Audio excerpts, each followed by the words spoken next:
All right, guys, welcome back. And we are starting this one over here in the garage.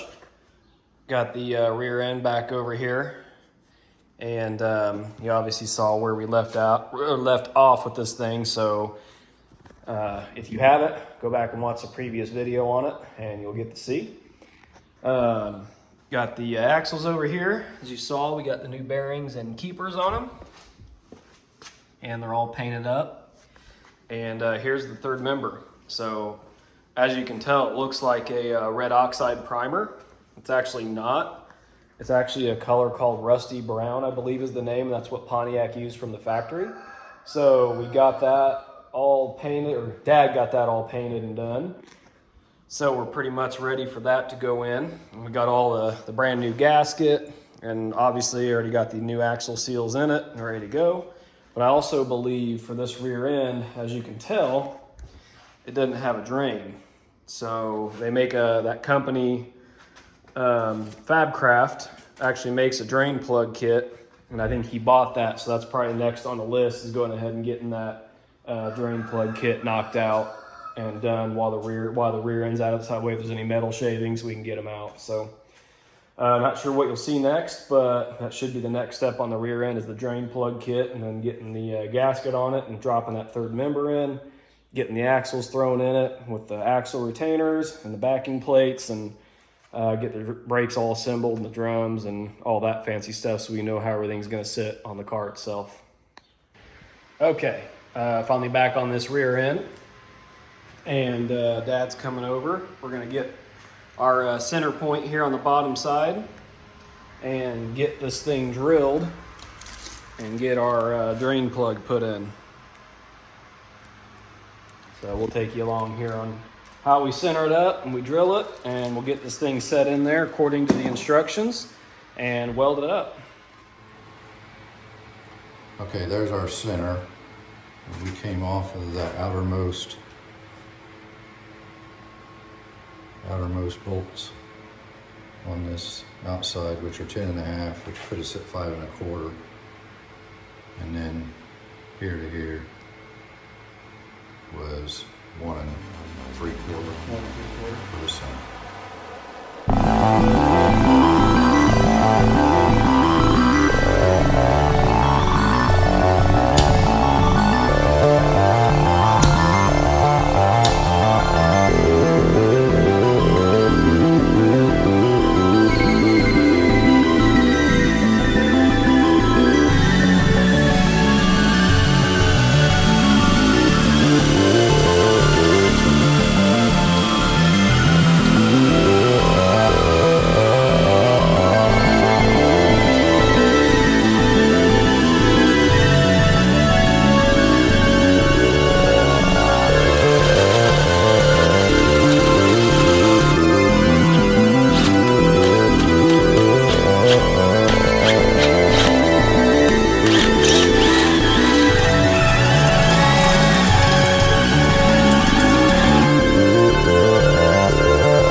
Alright guys, as you just saw in the time lapse there, we got this thing all drilled out. It took forever because this housing's really thick.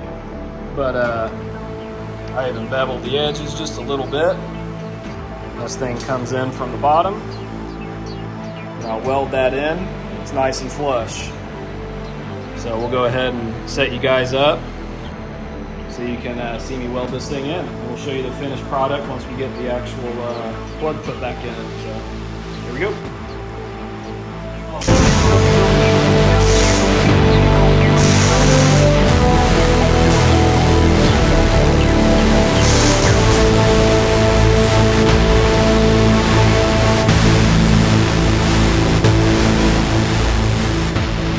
Alright, we got it all welded up. Turned out pretty good. Had to clean this housing up as best I could because it didn't want to weld because of all the oil that's impregnated in the metal, but turned out good, and threaded the plug in. It's all nice and tight. And then cleaned all the shavings out of the housing, or what was left anyway. So that portion is done. And now we're ready to move on to dropping the third member in it. So I just got to get the gasket and everything, and we should be good to go. Okay, back in on the rear end, we oh crap, we got some WD-40 sitting in there, making sure the welds themselves aren't leaking, so that way we can move forward with putting the third member in. And then this pan is not the one we'll be using, so we are actually taking this original baffle out, which is good to have. So your oil isn't just all going to the front of the pan when you're braking. And we're gonna weld it into this pan here because it's a lot nicer of a pan. It doesn't have, this one has pinholes that we'd have to weld up. And you know how that goes. You end up welding them up and you find more and it leaks. So we know that one's nice. That's the 455. Yeah, that came off the 455. There's no dents in it, no dings, no nothing, no rust. So we're gonna go ahead and get this baffle drilled out of here. Got my spot weld bit in, so we'll get this out and hopefully be able to tack weld it back in that pan there. And for this, I broke out my nice spot weld bits, and I was fortunate enough I didn't drill through the pan at all, which is nice. That's kind of difficult to do. So it turned out great, didn't damage any of the flanges, and I got my small chisel out, and the portions that the spot weld bit couldn't get, we just lightly hammer and chiseled them out, and it came out really nice. So you'll see in the other clips here how it turned out and what other pan we end up using it in.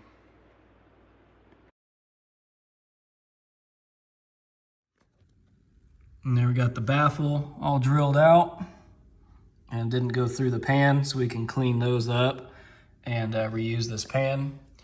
And then there's the baffle. Went through and hammered and dollied all the tabs so we can re-weld it onto the other pan. And that's exactly shown. That's exactly why we didn't want to use that pan. Yeah, and that's exactly why we didn't want to use this pan right away, because you literally can't see the stuff that's underneath it. And there was no. Yeah, and there's really no good way to clean it out. So now this can properly be cleaned and reused. It's the next day, and sent home the baffle with Dad. And he got this thing all cleaned up real nice, if you remember what it looked like from the previous clip, obviously. Looks fantastic. So for any of you Pontiac guys out there, we actually took a template off of this factory baffle. This thing's nice because it, under braking, it helps your oil not just go rushing to the front of the pan and freaking leave your sump hanging high and dry. So we're probably going to make these, and that way any of the extra pans we have laying around that don't have them, we can weld them in and have them as, you know, good pans for sale with the baffles. So, and then if anyone wants some, we might even make some. No guarantees just yet, but anyway, got the inside of the pan all cleaned up, and this thing just lays in here like that, right back where it did in the other pan. It's perfect. So go ahead and bust the welder out and get that thing sitting in place and spot weld it in.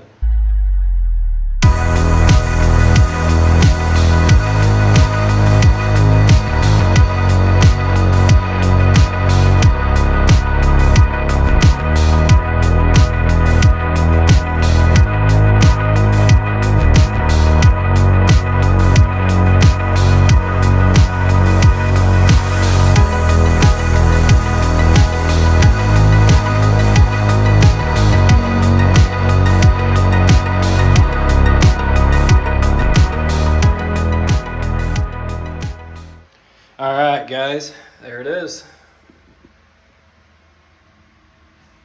Turned out good. Sitting right where it should be. All my flanges lined up real nice.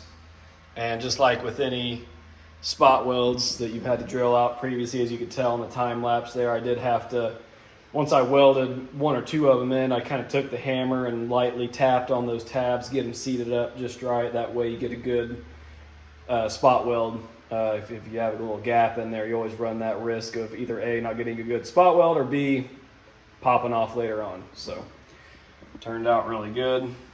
Everything laid in there really nice. So got ourselves a factory baffle back in there. So what I'm gonna do now is run over here and shop back it out. And that's pretty much it for this pan. So this one will be ready for us to use when we get the engine back. And then there's the template my dad made.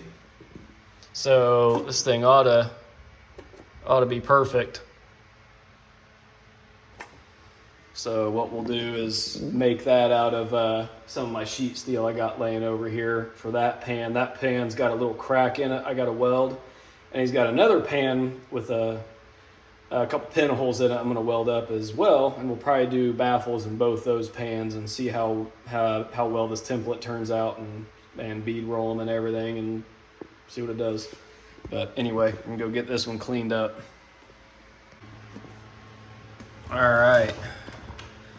Took the wire wheel, cleaned all those up, shot backed out the inside of it for any little pieces that were left over, and it's all good to go.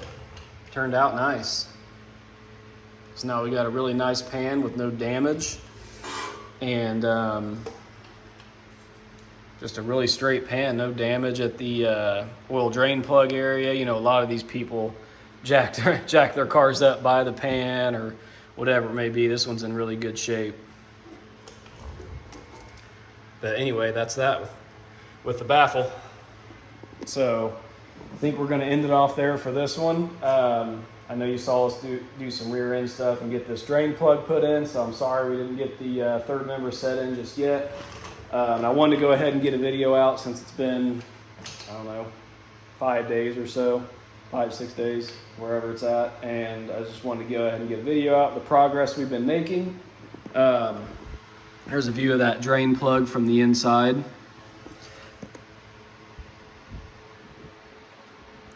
Basically what we're doing is we've been letting this thing sit with a little bit of WD-40, making sure my welds aren't leaking, which they're not.